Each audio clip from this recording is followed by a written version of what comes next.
So let's see, where to begin? I came to know Thich Nhat Hanh through a series of what we call causes and conditions. Just a combination of factors and forces that came together that I had almost nothing to do with. And life is so like that. I'm sure you all have had experiences where you look back and go, how did that happen? I had no hand in that.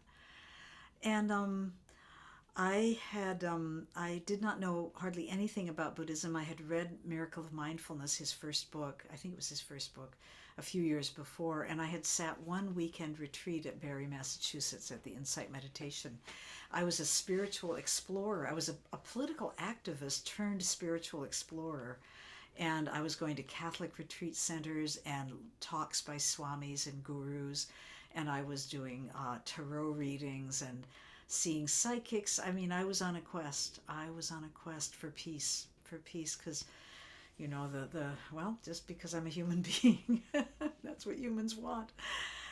So this Buddhist retreat was one of many things I tried out, and I loved the talking and I hated the silence. I just got so restless. So I moved to California in 1986, and a woman named Fran Peavy, who some of you may know, she was a close colleague of Joanna Macy's, and they started the despair and empowerment work and the many things bringing emotional presence to the political issues of the times. Anyway, Fran got invited to a retreat with Thich Nhat Hanh in the early days when he wasn't doing many. He'd only done one or two other retreats in the U.S., and it was an invitational retreat for artists. And Fran was a writer and a social change activist. And she was one of my mentors. And she said, Betsy, you have to be at this retreat. So she got me invited. And I went, not knowing anything. I knew it was for artists. And what I pictured was sort of like an artist conference where we'd have show and tell, right? And we would have these circles where people would share their poetry and share their songs. And already my ego was getting ready for this display of myself, because I had been a singer-songwriter for decades, and in the political realms and other realms as well. So first he made us be quiet for 3 days. It was silent for 3 days. And I thought, what is this? You invite a bunch of artists together and then you tell them to shut up? I don't know. I don't know about this. But in the silence, things started happening, of course. And then we began to share in a certain way. But I want to tell you the core of the message from that retreat. He said to us, you artists have a unique capacity to communicate to the Western audience through your art, through your painting, your dance, your theater, poetry, songs, and to convey the Dharma in a way that a Vietnamese monk with a strong accent and, halting English might not do so well. So I need you. I need you to help bring these teachings to the West, because the West really needs them. So he understood the power of art. That's one of the first things I realized about him, was his deep respect for art. And he was an artist. He was a poet and a writer and a calligrapher. And what he said is, please don't make art that tries to sound Eastern and esoteric and Buddhist. Please, he said, don't make Buddhist art. Just speak these truths through a Western form and make it accessible. Well, I had my guitar, of course, so I went off in the woods, and we'd been chanting some, and we would chant the refuges, the three treasures. I take refuge in the Buddha, I take refuge in the Dharma, I take refuge in the Sangha. And if any of you have chanted in a traditional Buddhist way, it's pretty musical, right? It kind of goes flat, flat, flat, flat, little bump, flat, flat, flat, flat, little bump. So the refuges might go like, Buddham Saranam Gacchami, right? That one little up. Thank you, Patty. Patty's doing the sign language. Dhammam Saranam Gacchami. So I went off in the woods and opened up, as retreats do, trusting, and in my heart, being a Westerner, this is what came out. I take refuge in the Buddha, the one who shows me the way in this life. Namo Buddhaya, Namo Buddhaya, Namo Buddhaya. Why don't you sing that with me? Let's try it. I take refuge. I take refuge in the Buddha, one who shows me the way in this life. Namo Buddhaya, Namo Buddhaya, Namo Buddhaya. Dharma. I take refuge in the Dharma, the way of understanding and love, the way of understanding and love. Namo Dharmaya, Namo Dharmaya, Namo Dharmaya. I take refuge in the Sangha, the community of mindful harmony. The community of mindful harmony. Namo Sangaya, Namo Sangaya, Namo Sangaya. Then we do Namo Buddha, Namo Dharma, Namo Sangaya. Here we go. Namo Buddhaya, Namo Dharmaya, Namo Sangaya. Namo Buddhaya, Namo Dharmaya, Namo Sangaya.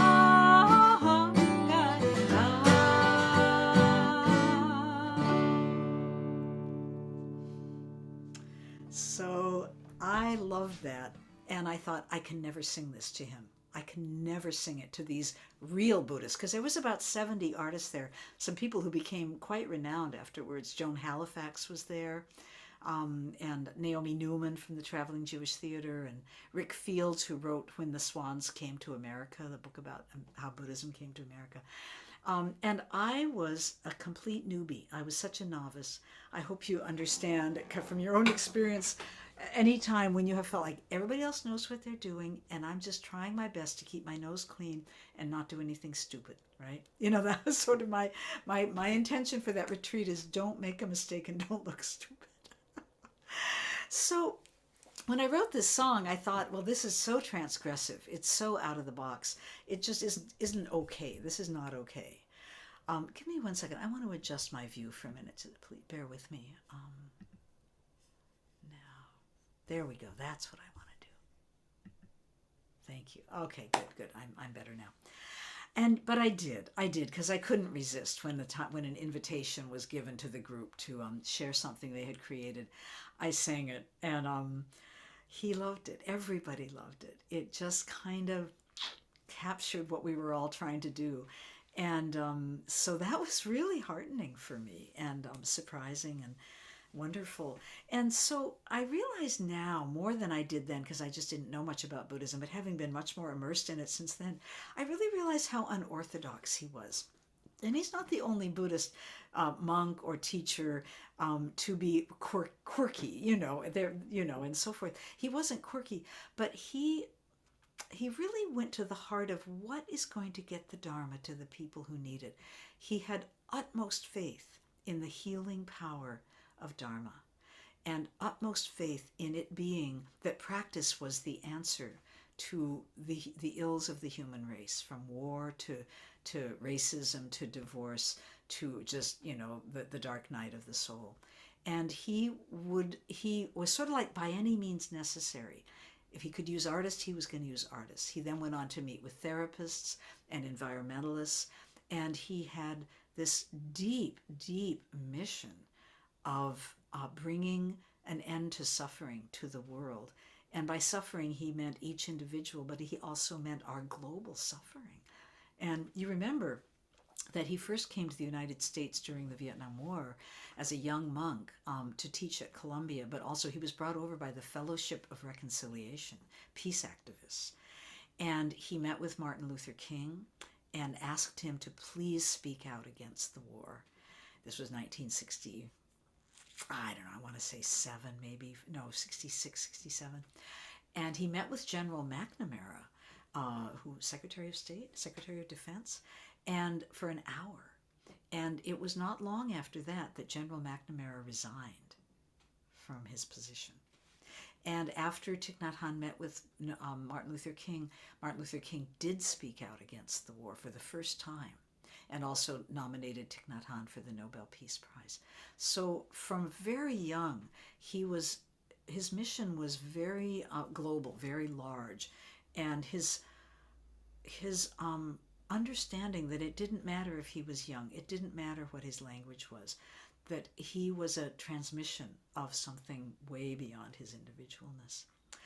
So at the end of that retreat, something just absolutely astonishing happened to me, which was he came to me and he said, Betsy, I am going from here to my next retreat, and it's with Vietnamese people who came over here, who escaped Vietnam in boats with their lives, and they are now living here, and they are having children and raising children here. And they are suffering as refugees, as people who have endured a war, and as people trying to make a life in a new country. It's so different. And their children don't really want this Buddhist stuff. Their children want to be American. So families are feeling torn apart. And this retreat is the first one I've done with Vietnamese people in this country. And he said, I wonder if you would come with me, because your songs would reach the youth. They would listen to you in a way that they may not listen to me. And I mean, you can imagine how I felt. I mean, I felt incredibly honored and incredibly unworthy and incredibly unprepared for this. But he showed me something very powerful, and I hope I can put this into words, which is, it wasn't about me. He saw the way the Dharma came through me, and he knew that it had a power and that I was a vehicle, and he needed that vehicle. He needed that vehicle.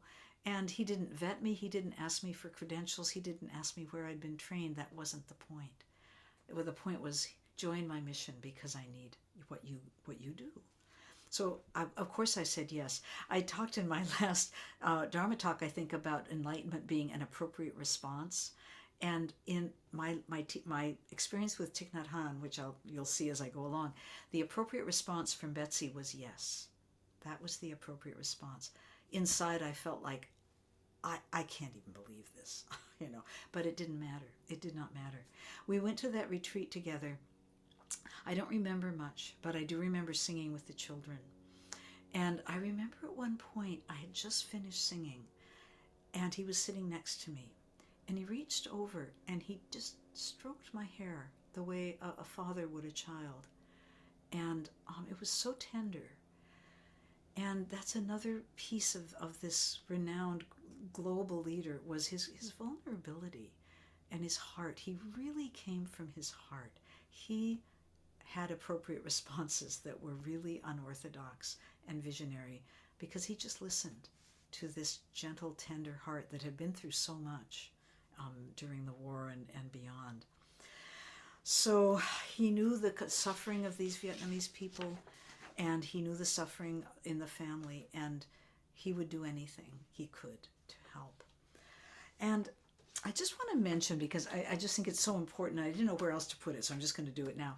I want to mention his colleague and dear lifelong friend, Sister Chan Khong. She was a young Buddhist with him in Vietnam. They were both in their 20s, and they started the youth, social service? It was a youth social work group to go out into the villages and help people with schools and with clinics and with hospitals during the war, risking their lives to go out among the people. And this was the new vision of Buddhism that that Thay was articulating, and that they were holding on to. We're in the middle of a firestorm here. We're in the middle of a nightmare. And here we can't just sit in the temple and chant and breathe.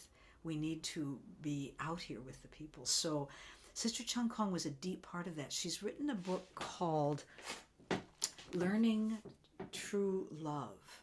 Learning True Love. How I Learned and Practiced Social Change in Vietnam. And I highly recommend it.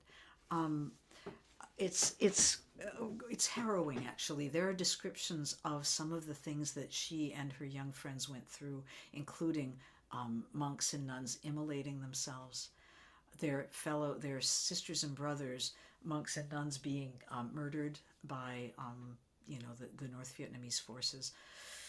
So anyway, but she herself tells amazing stories also of getting horrific news, and then just breathing, walking meditation, arranging flowers for hours, just walking, breathing, arranging flowers, and just waiting for the storm to pass. And that leads me to the third retreat that I went to with Thay. I believe it was the third. It was early on, maybe within 2 years of meeting him. And it was a retreat for Vietnamese refugees and who had lived during the war, and soldiers from the U.S. who had fought in the war. 2 incredibly wounded groups of people. And I'll talk more about that retreat in a minute, but I want to just say that one of the great impacts that Thich Nhat Hanh had on me was that he taught about suffering and the end of suffering. And he put out this faith that one could meet unbearable suffering with what I just described with Sister Chan Khong, with presence, breath, looking at what is beautiful, refreshing the spirit with nature, and not flying out in too much anger, too much hysteria, too much drama. Just like feel it, but hold it, have it be a container, and the breath and the practice was the container. Now, by the time I met him, I was, almost 40. And like any of you, I'd been through a lot. You don't get through this life without some pretty horrific stuff. And I had a pretty big wellspring of suffering that I was trying to, learn how to live with more joy. And I believed him. I believed his message because I knew what he had lived. There was a lot of New Age stuff floating around in the 70s and 80s. A lot of transcending and spiritual bypassing, I'm sorry, but this is what was going on, and so forth. And I didn't trust that at all, but I trusted him. When he said, smile, know that you are alive, I trusted that smile. It was a hard-won smile. It was not an easy smile. So he wrote a poem, and it was during the war. Pull it out here. And it was at a time when there was a village that he and his friends had worked very hard building a clinic and helping children with education, and they really invested a lot in that village. And American warplanes flew over and destroyed the village, or destroyed parts of the village. They destroyed the clinic that they had created. And the young people came in again, and they rebuilt the clinic. And then warplanes came again and destroyed the clinic. And this happened 2 or 3 times. And it was at this point that Sister Chan Khong writes about just walking and breathing and arranging flowers. And Thich Nhat Hanh wrote a poem. And he said he wrote it after he heard about a bombing. I'm not sure it was these bombings or another terrible bombing. And the comment was made by an American military leader, we had to destroy the town in order to save it from those terrible North Vietnamese, right? So Thay wrote this poem called For Warmth. I hold my face in my 2 hands. No, I am not crying. I hold my face in my 2 hands to keep the loneliness warm, to keep 2 hands protecting, 2 hands nourishing, 2 hands preventing my soul from leaving me in anger.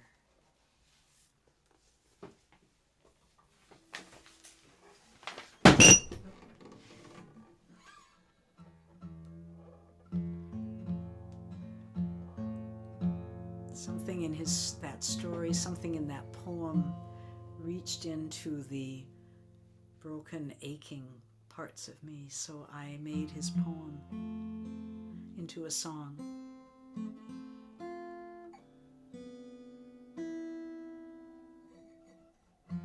Called In My Two Hands.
Keep my loneliness warm, to cradle my hunger,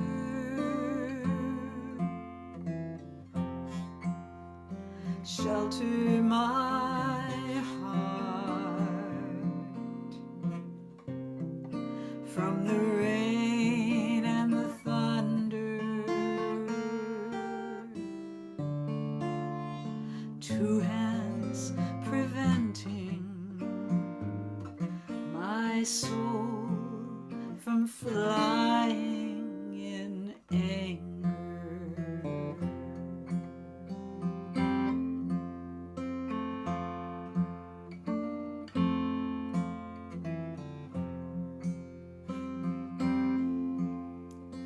I hold my face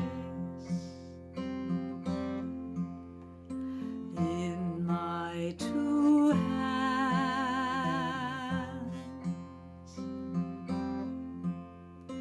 I hold my face, sing with me, in my two hands,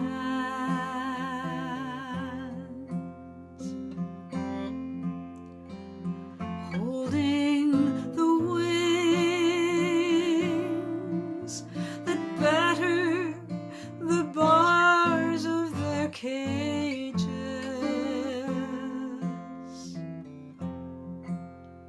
shelter the flame from the windstorm that rages, warming the place where tomorrow may blossom compassion.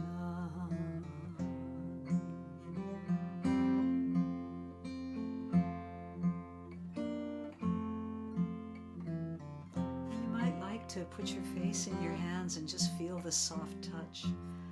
That gentle touch like Thay's hand on my hair, just giving love to the suffering, the wounded heart that lies in all of us.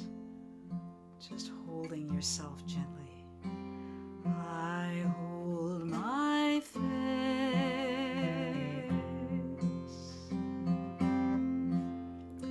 in my two hands.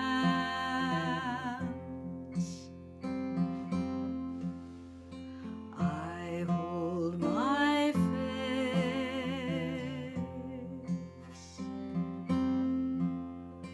in my two hands.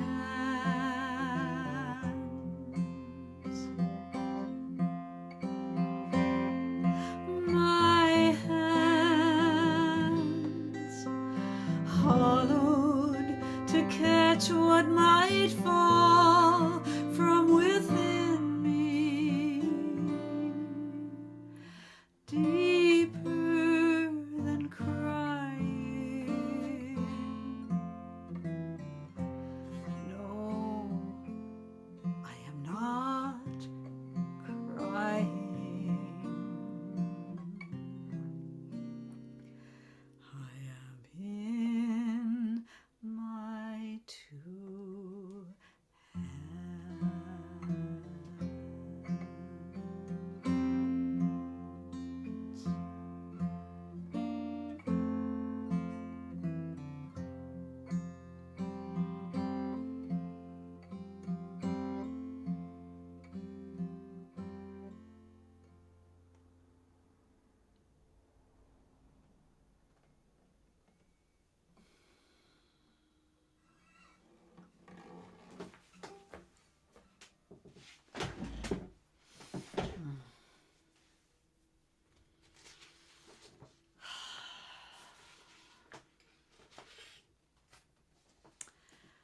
At some point after I wrote that, I'm pretty sure, he invited me to another retreat that was invitational only.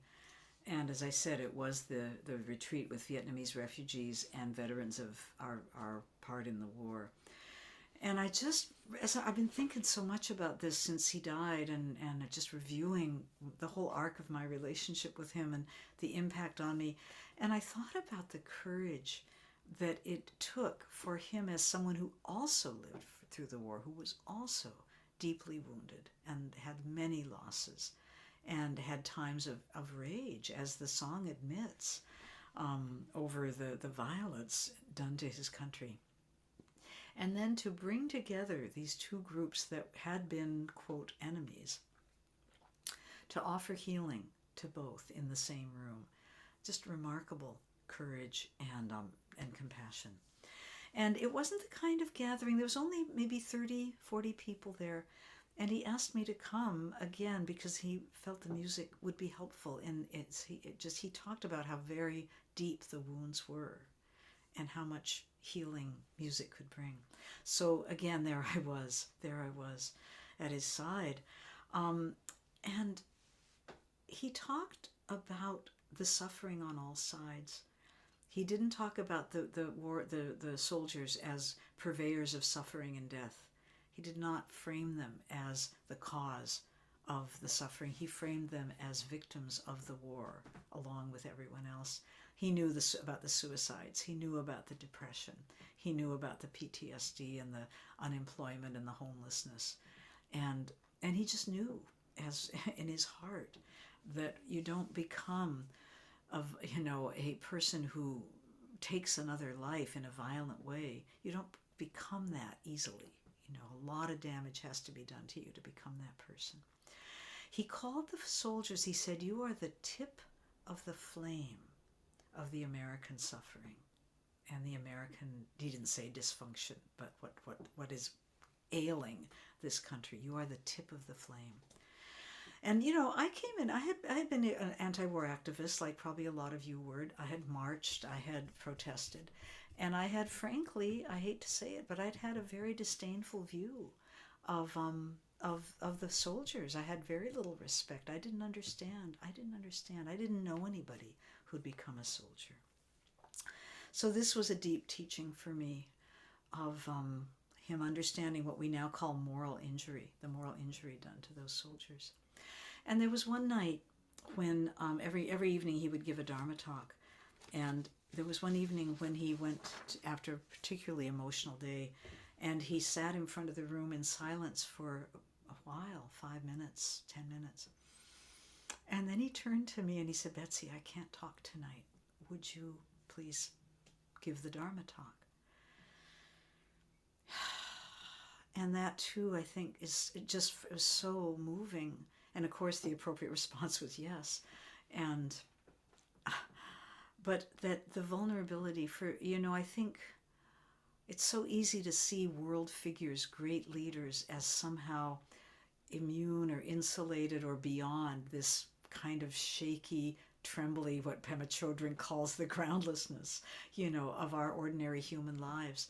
And Thich Nhat Hanh never bothered to fake anything, and he just was feeling his own suffering and honoring his own suffering and having the humility to let the Dharma come through another channel. He didn't need to be the great one, I can't tell you how much that's affected my life and changed my life. To see, because I've probably confessed to you more than once that my performing career was based on some profound intentions for good in the world and also some profound woundedness that made me need a spotlight and a lot of applause. And I needed it to be about me, And I watched this person that I admired and loved so deeply and saw it just not being about him at all. So I think Thay, I thank you, Thay. And the last thing I want to say, because we're going to run to the end here, is that what he embodied, this is what I've really been thinking about these last couple of weeks, is how in our metta practice, when we first offer metta to someone, we're often instructed to offer metta to a benefactor, to someone who we feel just completely safe with, who completely loves us. And it's not complicated, we trust them. Thich Nhat Hanh was that benefactor for me. And what he did for me was he took a young, very unformed woman, rather immature for 36 or whatever I was, and he lifted me onto large public stages. I went to Eastern Europe with him and sang with him in Czechoslovakia. I sang at many retreats throughout the U.S. and so forth. And he did what any good benefactor does, and I hope you've all had one, which is see the best in you and create a space for you to be bigger than yourself, to get out of your small self and be invited into the truth, which is something comes through us when we're our best self, and it's bigger than our individual identity. And because of the way he elevated me, he believed in me. And I had incredible doubt. Every time he got me on stage or in front of people, I had so much doubt. Or at least doubting is one of my hindrances. But he had faith. And his faith opened a place in me to have faith. It was like he drew me into the realm of faith and trust, which is a factor of enlightenment and a parami. And so he really just created a space where a larger and better person could offer the transmission, the Dharma. And after I'd go home, and I wasn't in that setting, of course the ordinary conditioned Betsy would be right back there with all of her hindrances. It's not a permanent elevation, but it was a continuous one, and it was happened over and over. And so the beautiful, what's the positive word for stain? The beautiful perfume of it stayed with me. And little by little, I have been able to find that space more and more because he offered it to me. And again, there's no way to express the gratitude. And I hope that each of you has had some experience, a teacher or an adult or a friend or I don't know what, but someone who saw you in a way that elevated you, and enlarged your sense of yourself. And if not, you will. So, and also, they're very important. I'm glad I looked at my notes. Where we can find this, you know how he always taught, maybe you don't know, he would talk about looking at a flower and finding peace, or looking at a tree and feeling kinship. And he had this, a friend of his wrote this little gata, little quick thing that said, I have lost my smile, but don't worry, the dandelion is keeping it for me. And it's like when I lose my sense of proportion and my sense of the kind of luminosity beyond the conditioned, the ocean, the redwoods, a puppy dog, there's all this stuff available to us to remind us who we are, where we are in the place of things. What is it Mary Oliver says, our place in the wild things. I can't put it right, but you know what I mean. So even if no human being has given us our sense of our largeness, the ocean can do that, and the redwoods can do that. So if you're hungry to be enlarged and elevated and brought into a larger self, I hope you'll all go to the ocean very soon, or the redwoods, or a mountain. I am solid like a mountain. I am firm as the earth. I am free. Wow.